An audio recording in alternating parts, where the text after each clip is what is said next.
mừng quý vị đang đến với bản tin quốc tế sáng trên kênh FBNC với những tin tức nổi bật sau đây. Trung Quốc đang tung hàng loạt độc chiêu để kiềm tỏa ngược đại kình địch Mỹ từ mặt trận không gian đến trên thực địa. Bị Bắc Kinh vượt mặt sở hữu gấp đôi vệ tinh, Hoa Kỳ thấp thỏm lo sợ bị đại kình địch bất ngờ tấn công từ mặt trận không gian, thực hư ra sao? Chưa dừng lại ở đó, Trung Quốc đang ve vãn một nước nhỏ ở châu Phi để đặt căn cứ quân sự, tạo bàn đạp chĩa nòng súng thẳng hướng bờ đông nước Mỹ. Xúc tu Trung Quốc tiếp tục khiến nhiều nước khó chịu, Ấn Độ tố Trung Quốc gieo rắc bất ổn khắp châu Á. Nhật Bản phá vỡ chủ trương ôn hòa, tuyên bố có thể khai hỏa tấn công căn cứ quân sự các nước đe dọa an ninh của nước này. Bên cạnh đó, Nhật cũng mạnh tay chia sẻ chi phí quốc phòng với Mỹ, kề vai sát cánh ngăn ngừa mối họa Trung Quốc. Giữa muôn trùng vòng vây, Bắc Kinh thực hiện kế sách thêm bạn bất thù với Đông Nam Á, kêu gọi các nước cùng chống lại cuộc chiến tranh lạnh mới. Mới đây, Nga triển khai 2 lớp tàu chiến riêng biệt đến biển Nhật Bản tập trận. Một số tin tức đáng chú ý khác, vị thế của Trung Quốc ở châu Á bị sụt giảm. Mỹ-Iran tiếp tục lời qua tiếng lại về việc khôi phục thỏa thuận hạt nhân. Sự phân biệt đối xử vaccine đối với châu Phi sẽ khuyến khích các đột biến virus. Đức dự kiến bắt buộc tiêm chủng đối với nhiều người lao động từ năm sau. Jordan bỏ tù 5 quan chức y tế tắc trách khiến 10 bệnh nhân Covid-19 tử vong. Tất cả sẽ được gửi đến quý vị ngay sau đây.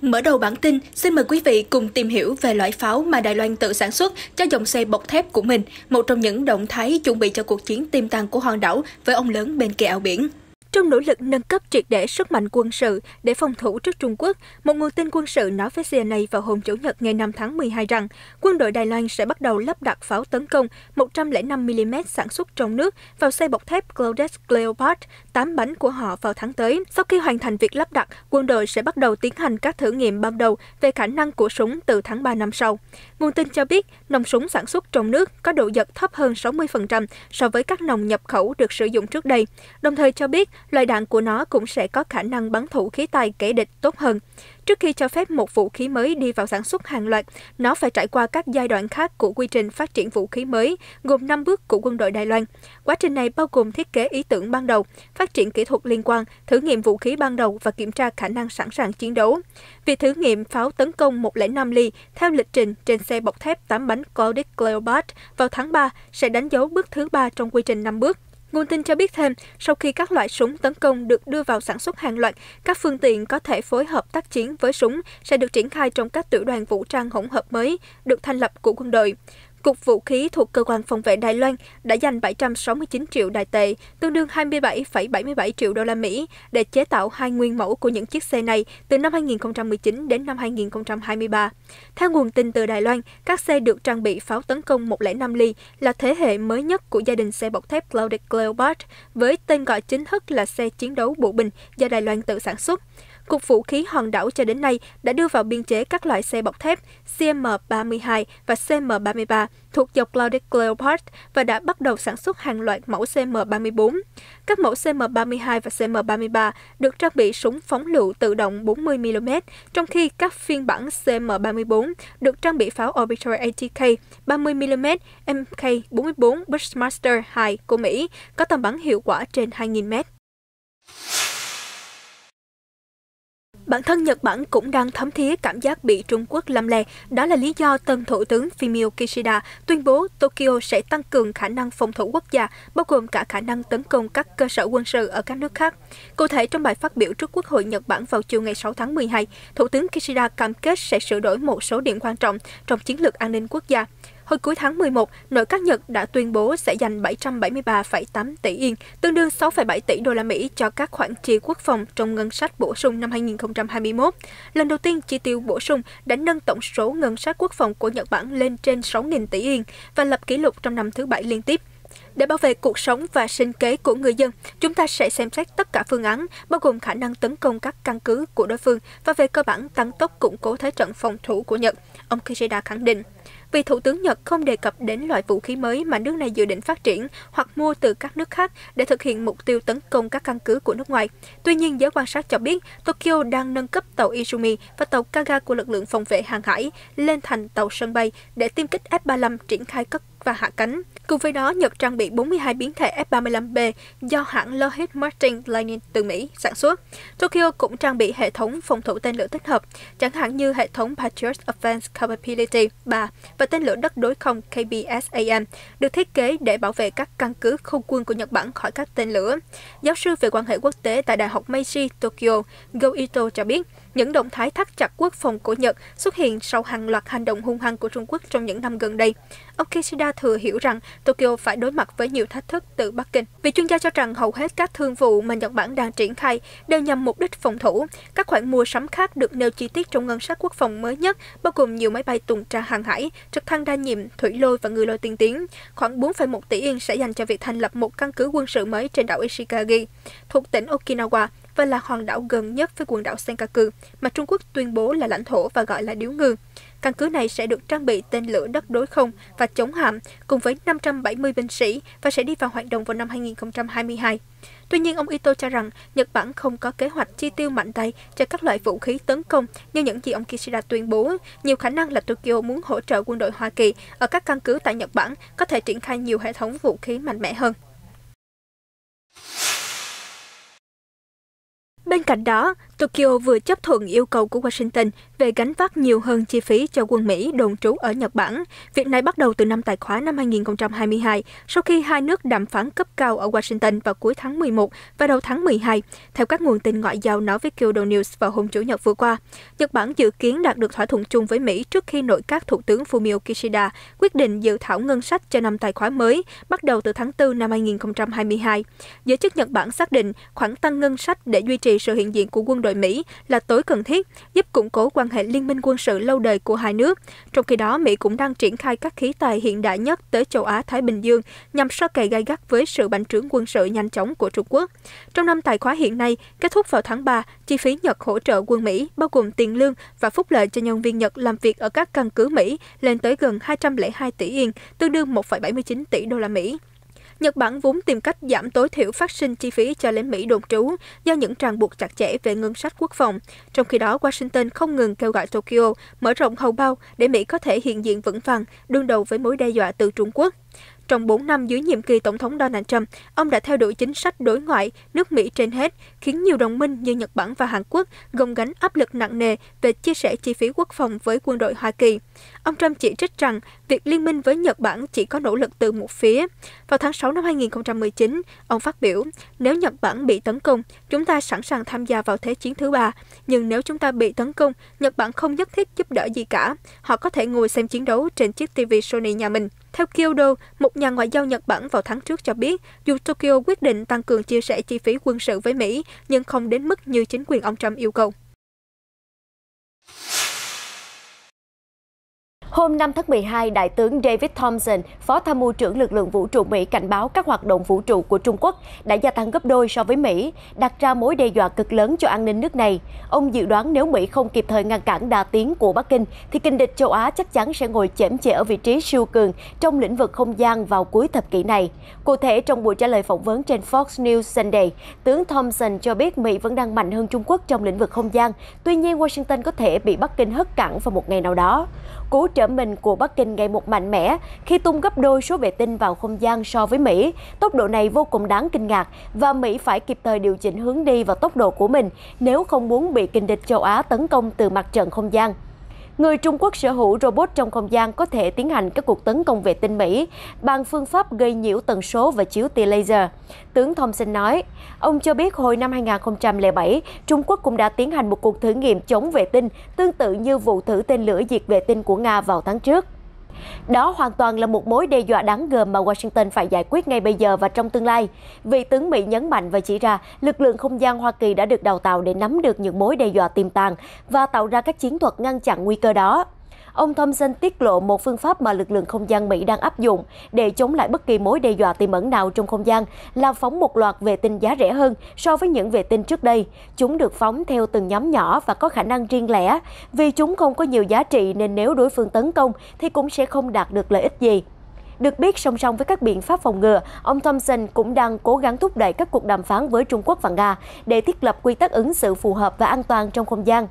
tướng Thompson tiết lộ đã có một số cuộc trao đổi diễn ra và các bên đều đưa ra các đề xuất. Tuy nhiên, chưa có nhiều tiến triển trong các cuộc đàm phán gần đây. Có lẽ trong mắt Mỹ hiện tại, Trung Quốc chẳng khác nào một trái bom nổ chậm. Tờ The Wall Street Journal dẫn thông tin từ tình báo Mỹ cho biết mối đe dọa từ Bắc Kinh đối với Washington đang gia tăng khi kình địch châu Á đang tìm cách thiết lập sự hiện diện quân sự thường trực đầu tiên ở Đại Tây Dương,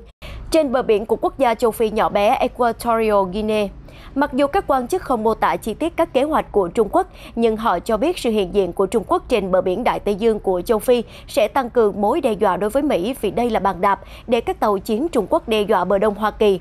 Hồi tháng 4, Đại tướng Stephen Townsend, chỉ huy Bộ Tư lệnh Mỹ ở châu Phi cũng đã cảnh báo hiểm họa lớn mà Trung Quốc sẽ đem tới là xây dựng một cơ sở hải quân phục vụ cho các mục tiêu quân sự trên bờ biển Đại Tây Dương của châu Phi. Điều này có nghĩa Trung Quốc không dùng các căn cứ chỉ để phục vụ nhu cầu cập cảng, tiếp nhiên liệu hay hàng hóa, mà còn dùng để trang bị vũ khí và sửa chữa các tàu hải quân.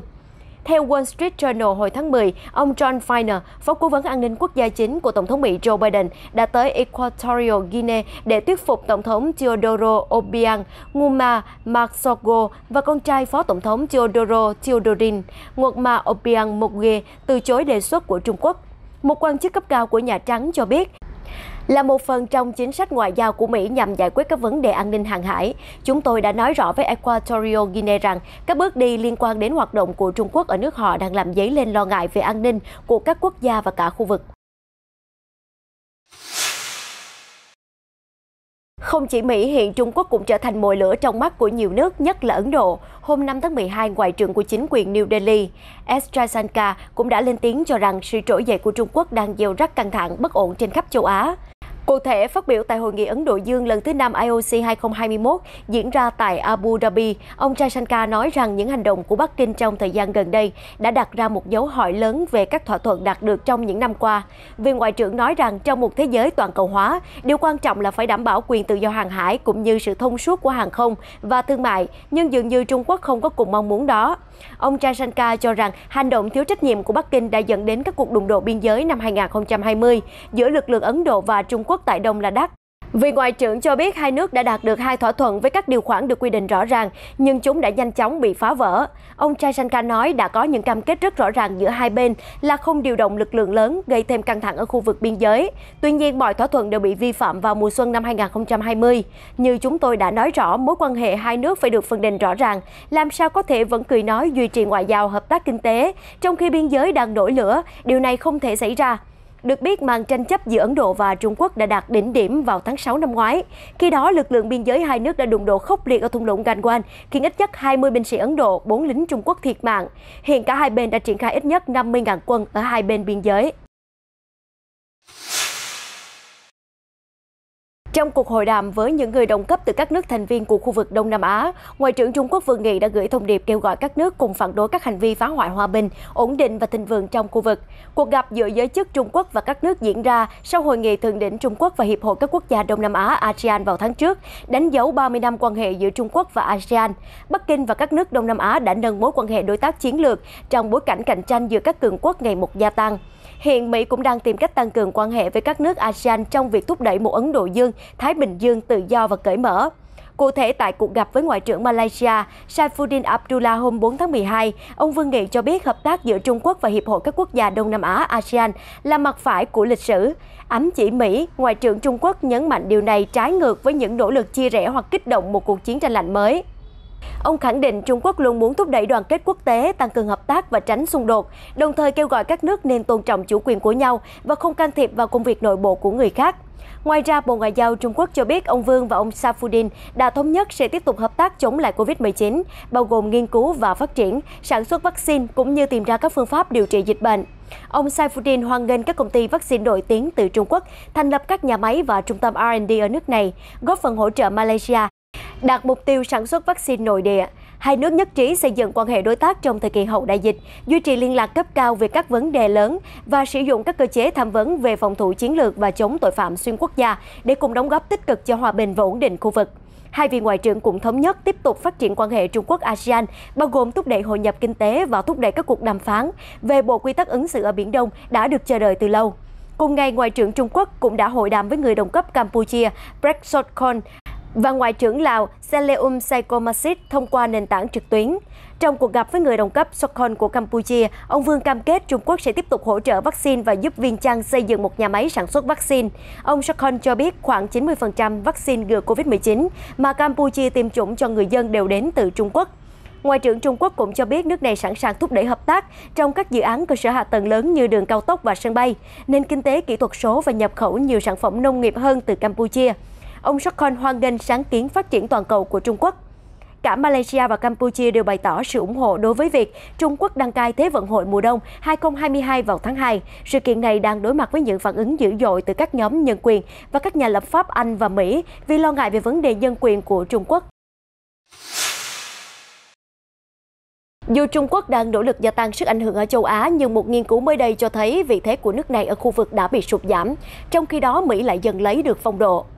Theo một báo cáo mới của Viện Lowy của Úc, kể từ năm 2018, chỉ số quyền lực châu Á hàng năm do Tổ chức Tư vấn của Úc công bố đều cho thấy sức ảnh hưởng của Mỹ ở khu vực đã giảm sút. Tuy nhiên, năm nay vị thế của Hoa Kỳ đã cải thiện hơn nhiều và có dấu hiệu tăng trở lại. Được biết, các chỉ số được đánh giá trên 26 quốc gia theo các tiêu chí năng lực quốc phòng, ảnh hưởng kinh tế, ngoại giao, văn hóa và các nguồn lực trong tương lai. Đánh giá năm nay ghi nhận Mỹ đạt 82,2 điểm, tăng từ 81,6 điểm vào năm 2020. Ngoài Mỹ, Brunei, Sri Lanka và Bangladesh là những quốc gia duy nhất tăng điểm trong năm nay. Trái lại, Trung Quốc chỉ nhận được 74,6 điểm, đánh dấu lần giảm đầu tiên kể từ năm 2018. Tuy nhiên, hiện nước này vẫn vượt qua Mỹ về khả năng kinh tế và duy trì quan hệ ngoại giao, cũng như năng lực quân sự. Báo cáo của tổ chức nghiên cứu chỉ ra việc đánh mất ưu thế quân sự và kinh tế trước kình địch châu Á đang khiến Washington lo ngại. Hoa Kỳ vẫn chưa có kế hoạch trở lại Hiệp định Đối tác Toàn diện và Tiến bộ Xuyên Thái Bình Dương CPTPP, trong khi Trung Quốc đã nộp đơn xin gia nhập. Tuy nhiên, giới chuyên gia cho rằng dù nền kinh tế Trung Quốc có khả năng sẽ mạnh hơn Mỹ, nhưng tốc độ tăng trưởng sẽ không bền vững do Bắc Kinh đang đối mặt với cơ cấu dân số già. Báo cáo cảnh báo rằng khoảng cách ngày càng tăng giữa hai siêu cường và phần còn lại của khu vực sẽ chỉ khiến các bên ngày càng chia rẽ sâu sắc. Các đồng minh của Washington ngày càng phụ thuộc nhiều hơn vào khả năng quân sự và chiến lược của Mỹ, trong khi Trung Quốc tìm kiếm quan hệ đối tác với Nga, Pakistan và Triều Tiên, những nước sở hữu vũ khí hạt nhân. Báo cáo cho rằng khu vực châu Á đang đối mặt với nguy cơ chiến tranh khi mức chi tiêu quân sự của các nước không ngừng tăng lên. Viện Lowy dự báo ngân sách quốc phòng tổng hợp mà các nước thuộc Bộ Tứ Kim Cương Quad gồm Mỹ, Ấn Độ, Nhật Bản và Úc chi vào năm 2030 sẽ đạt mức là 1,2 nghìn tỷ đô la. Trung Quốc và các đồng minh dự kiến sẽ chi 744 tỷ đô la cho quân đội của họ vào năm 2030. Theo văn phòng báo chí của hạm đội Thái Bình Dương Nga đưa tin hôm thứ Hai ngày 6 tháng 12, một nhóm tàu chiến của hạm đội bao gồm tàu khu trục lớp Udalay có tên là khinh hạm nguyên soái Shaboshnikov và tàu hộ tống mang tên anh hùng Liên bang Nga Andrei Zidan-Zabov đã triển khai đến biển Nhật Bản để thực hiện cuộc tập trận đầu tiên trong giai đoạn huấn luyện chiến đấu mới. Tại một phạm vi huấn luyện tác chiến hải quân, thủy thủ đoàn của tàu khu trục nguyên soái Shaboshnikov sẽ tổ chức một cuộc tập trận săn tìm tàu ngầm mô phỏng kẻ thù và thực hành một loạt các bài tập chuẩn bị và tính toán khi phóng tên lửa. Trong khi đó, thủy thủ đoàn của tàu hộ tống anh hùng Liên bang Nga Andrei Zidan-Zabov sẽ tiến hành cuộc tập trận phòng không bằng tàu độc lập. Nguyên văn thông báo từ hạm đội Thái Bình Dương cho biết, sau khi hoàn tất quá trình kiểm tra các hệ thống và thiết bị nâng cấp, khinh hạm nguyên soái Shaboshnikov sẽ đi vào hoạt động với lực lượng cảnh báo khẩn cấp của hạm đội Thái Bình Dương. Trước đó, vào mùa xuân năm nay, khinh hạm đã được nâng cấp và tiến hành phóng thử thành công tên lửa hành trình Kalib trên biển nhằm vào các mục tiêu ven biển từ vịnh Peter Đại Đế ở biển Nhật Bản, một khu vực điểm nóng giữa Mỹ và Nga khi thường xuyên xuất hiện sự ghé thăm của tàu chiến Mỹ. Trong khi đó, hôm 6 tháng 12, trong bài phát biểu trước Quốc hội Nhật Bản, Thủ tướng Nhật Bản Fumio Kishida cho biết Tokyo sẽ tìm kiếm sự phát triển toàn diện trong quan hệ với Moscow. Nhật Bản mong muốn phát triển mối quan hệ tốt đẹp với Nga để giải quyết các tranh chấp lãnh thổ giữa hai nước và tiến tới một hiệp ước hòa bình, ông Kishida nhấn mạnh. Vị Thủ tướng Nhật cũng cho biết chính phủ của ông sẽ tăng cường sử dụng chính sách ngoại giao bền vững với các nước láng giềng dựa trên lập trường và lợi ích quốc gia của Nhật Bản nhằm duy trì hòa bình và ổn định trong khu vực. Trong nhiều thập kỷ, Moscow và Tokyo đã tổ chức các cuộc tham vấn để đạt được một hiệp ước hòa bình như một phần tiếp theo của chiến tranh thế giới thứ hai. Trong đó, vấn đề tranh chấp quần đảo Kuril, theo cách gọi của Nga, vẫn đang là nút thắt trong quan hệ song phương Nga-Nhật. Năm 1945, toàn bộ quần đảo được giao cho Liên Xô. Tokyo tuyên bố chủ quyền với Iturup, Kudashir, Shikotan và một nhóm các đảo không có người ở. Bộ Ngoại giao Nga đã nhiều lần tuyên bố rằng chủ quyền của Moscow đối với quần đảo này đã được quy định trong luật pháp quốc tế và không thể nào chối bỏ.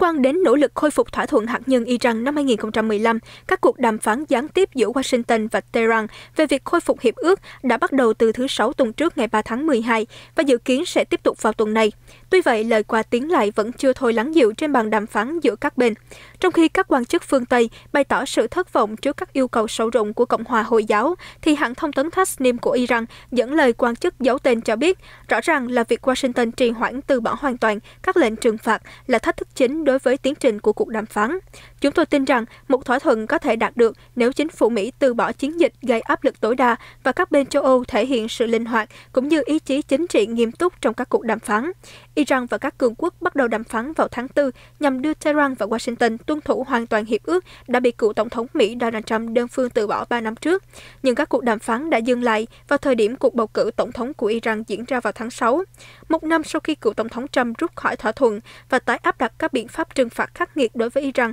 Tehran bắt đầu dần vi phạm các giới hạn hạt nhân của thỏa thuận. Phía Iran ra điều kiện muốn tất cả các lệnh trừng phạt mà Hoa Kỳ áp đặt được dỡ bỏ trong một quá trình có thể kiểm chứng được. Trưởng đoàn đàm phán hạt nhân của Iran Ali Bagheri Kani hôm thứ Hai ngày 6 tháng 12 cho biết Tehran đã gửi 2 đề xuất dự thảo cho các bên còn lại trong thỏa thuận tại Vienna, một về gỡ bỏ các lệnh trừng phạt và một về các giới hạn hạt nhân. Tehran cho biết sau đó sẽ đưa ra bản dự thảo đề xuất thứ 3 về cơ chế và thời gian xác minh, cũng như các vấn đề liên quan đến việc bảo đảm Mỹ sẽ không tái rút khỏi thỏa thuận hạt nhân. Ngoại trưởng Mỹ Antony Blinken cuối tuần qua khẳng định sẽ không để Iran kéo dài quá trình này và Washington sẽ theo đuổi các lựa chọn khác nếu ngoại giao thất bại. Phía quan chức Iran thì lưu ý, trái ngược với nhận xét của các quan chức Mỹ, tôi tin rằng nếu các bên khác có thiện chí và dừng trò chơi đổ lỗi vô ích của họ, thì một thỏa thuận sẽ có thể đạt được. Trong một báo cáo đáng chú ý được công bố vào hôm thứ Hai ngày 6 tháng 12 cho biết, châu Phi có rất ít cơ hội vượt qua đại dịch COVID-19, trừ khi 70% dân số của họ được tiêm chủng vào cuối năm 2022, nhưng sự phân biệt đối xử nghiêm trọng về vaccine đang khiến châu lục này bị tụt lại phía sau. Thêm vào đó, việc phát hiện ra biến thể mới Omicron ở miền Nam châu Phi càng làm tăng thêm tính thuyết phục cho quan điểm tỷ lệ tiêm chủng càng thấp sẽ càng khiến khuyến khích các đột biến virus, trong đó có thể lây lan sang các quốc gia khác. Điều đáng nói là chỉ có 5 trong số 54 quốc gia của châu Phi đang trên đà đạt được mục tiêu của Tổ chức Y tế Thế giới là tiêm chủng đầy đủ cho 40% dân số vào cuối năm 2021. Con số được thống kê bởi quỹ More Ibrahim, một quỹ do tỷ phú viễn thông người Sudan thành lập. Ngay từ đầu cuộc khủng hoảng này, tổ chức của chúng tôi và các tiếng nói khác ở châu Phi đã cảnh báo rằng một châu Phi chưa được tiêm chủng có thể trở thành một lồng ấp hoàn hảo cho các biến thể. Ông Mo Ibrahim, chủ tịch quỹ cùng tên cho biết trong một tuyên bố. Ông nói thêm, sự xuất hiện của Omicron nhắc nhở chúng ta rằng COVID-19 vẫn là một mối đe dọa toàn cầu và tiêm chủng cho toàn thế giới là con đường duy nhất. Tuy nhiên, chúng ta vẫn tiếp tục sống với sự phân biệt đối xử nghiêm trọng về vaccine và châu Phi nói riêng đang bị bỏ lại phía sau. Báo cáo có ghi nhận việc cung cấp vaccine cho châu Phi đã tăng lên trong những tháng gần đây, nhưng hệ thống chăm sóc sức khỏe yếu kém và cơ sở hạ tầng hạn chế đang kìm hãm việc triển khai vaccine khi chúng đến nơi. Ngoài ra, một số liều vaccine khi đến châu Phi lại có thời hạn sử dụng rất ngắn, do đó đã dẫn đến việc phải bị tiêu hủy trước khi triển khai. Thêm vào đó, đại dịch cũng đã bộc lộ sự yếu kém về năng lực đăng ký hộ tịch của người châu Phi, với chỉ 10% số ca tử vong ở châu Phi được đăng ký chính thức. Chính phủ mới của Đức có thể ban hành quy định bắt buộc tiêm chủng từ ngày 16 tháng 3 đối với các đối tượng lao động như người làm việc ở bệnh viện, viện dưỡng lão và nhiều nhân viên y tế khác. Nội dung này nằm trong dự thảo luật mà phóng viên Reuters đã xem qua vào Chủ nhật ngày 5 tháng 12. Đến nay, nước Đức vẫn thận trọng về bắt buộc tiêm chủng do lo ngại quy định nghiêm ngặt có thể dẫn tới tình trạng thiếu hụt nhân viên y tế trầm trọng hơn. Tuy nhiên, sự ủng hộ dành cho quy định tiêm chủng ngày càng tăng lên giữa lúc nền kinh tế lớn nhất châu Âu đối mặt khủng hoảng trong làn sóng dịch thứ tư. Liên minh chính phủ đèn giao thông mới của Đức gồm Đảng Dân Chủ Xã hội, Đảng Xanh và Đảng Dân Chủ Tự do dự kiến được thành lập vào thứ Tư ngày 8 tháng 12 và sẽ trình dự luật mới về vaccine ra trước Quốc hội trong tuần sau. Theo dự luật, nhân viên làm việc trong ngành y phải chứng minh họ đã tiêm phòng đầy đủ, họ đã nhiễm COVID và phục hồi hoặc có giấy chứng nhận y tế cho thấy không đủ điều kiện tiêm chủng. Các giấy xác nhận phải hoàn thành trước ngày 15 tháng 3. Song song đó, Đức hiện đang nỗ lực đẩy nhanh tiêm vaccine, bao gồm tiêm liều thứ 3 cho khoảng 30 triệu người trước Giáng sinh. Dự luật mới cũng đề nghị cấp phép cho nha sĩ, bác sĩ thú y và dược sĩ để có thể thực hiện tiêm vaccine cho người dân trong khoảng thời gian nhất định sau khi họ được tập huấn phù hợp. Tòa án Jordan tuyên án cao nhất 3 năm tù đối với 5 cựu quan chức y tế vào hôm Chủ nhật vừa qua liên quan vụ việc tắc trách để xảy ra thiếu oxy tại một bệnh viện lớn của chính phủ, dẫn đến 10 bệnh nhân COVID-19 tử vong. Theo tòa án, cựu giám đốc bệnh viện công ở thành phố San và 4 quan chức dưới quyền ông cần phải chịu trách nhiệm cho cái chết của 10 nạn nhân. Họ qua đời vào tháng 3 khi đang điều trị COVID-19 do bệnh viện thiếu oxy suốt gần 1 giờ. Các chính trị gia và nhà hoạt động xã hội cho rằng thảm kịch phơi bày sự lơ là vô trách nhiệm của nhiều quan chức y tế Jordan giữa đợt bùng phát dịch COVID-19. Nhiều cuộc biểu tình phản đối chính phủ đã nổ ra khắp các thành phố trên cả nước. Cựu Bộ trưởng Y tế Nathi Obedat đã từ chức vài giờ sau thảm kịch và đưa ra lời xin lỗi chính thức. Thủ tướng Peter Al-Khasoneh cũng nói chính quyền ông nhận hoàn toàn trách nhiệm. Một thời gian ngắn sau cái chết thương tâm của 10 bệnh nhân, vua Abdullah đã đến bệnh viện công khai trách mắng các quan chức y tế ngay tại hành lang khu khám bệnh. Cùng lúc đó, cảnh sát nỗ lực duy trì trật tự khi hàng trăm người giận dữ bao vây bệnh viện. Sau sự việc, chính phủ Jordan cũng sa thải nhiều người đứng đầu các bệnh viện công vì tham nhũng hoặc quản lý yếu kém. Nhà nước cũng đã rót hàng chục triệu đô la để đào tạo và tuyển dụng đội ngũ nhân viên y tế mới, lấp vào khoảng trống thiếu hụt. Tin tức vừa rồi cũng đã kết thúc bản tin ngày hôm nay. Cảm ơn quý vị đã quan tâm theo dõi. Xin chào và hẹn gặp lại trong các bản tin sau của FBNC.